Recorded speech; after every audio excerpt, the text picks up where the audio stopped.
Welcome to watch nature and nap channel.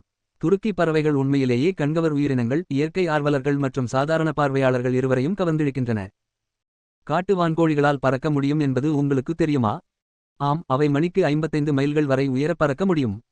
இந்த பறவைகள் வெறும் தரையில் வசிப்பவை மட்டுமல்ல, வேட்டையாடுபவர்களிடமிருந்து பாதுகாப்பாக இருக்க இரவில் மரங்களில் கூடுகின்றன. மற்றொரு சுவாரஸ்யமான உண்மை என்னவென்றால் அவற்றின் சிக்கலான சமூக அமைப்பு.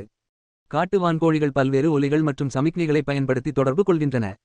ஒரு எளிய கிளக் முதல் உரத்த சத்தம் வரை ஒவ்வொரு அழைப்புக்கும் ஒரு குறிப்பிட்ட அர்த்தம் உள்ளது. அவை நம்ப முடியாத அளவிற்கு புத்திசாலிகள், வலுவான சிக்கல் தீர்க்கும் திறன்கள் மற்றும் குறிப்பிடத்தக்க நினைவாற்றல் கொண்டவை. அவற்றின் துடிப்பான இறகுகள் பார்ப்பதற்கு ஒரு காட்சியாகும். ஆண் வான்கோழிகள் அல்லது டாம்ஸ் காதல் உறவின் போது தங்கள் மாறுபட்ட இறகுகளை காட்டுகின்றன, தங்கள் மார்பை வெளியே கொப்பளிக்கின்றன மற்றும் ஒரு அற்புதமான காட்சியில் தங்கள் வாள்களை விசிறிவிடுகின்றன. இந்த அற்புதமான பறவையின் உலகத்தை நீங்கள் ரசித்திருந்தால், மேலும் அற்புதமான வனவிலங்கு உள்ளடக்கத்திற்கு அந்த சப்ஸ்கிரைப் பட்டினை கிளிக் செய்யவும். மேலும் தனித்துவமான பறவை இனங்கள் பற்றிய எனது பிற வீடியோக்களை பார்க்க மறக்காதீர்கள்.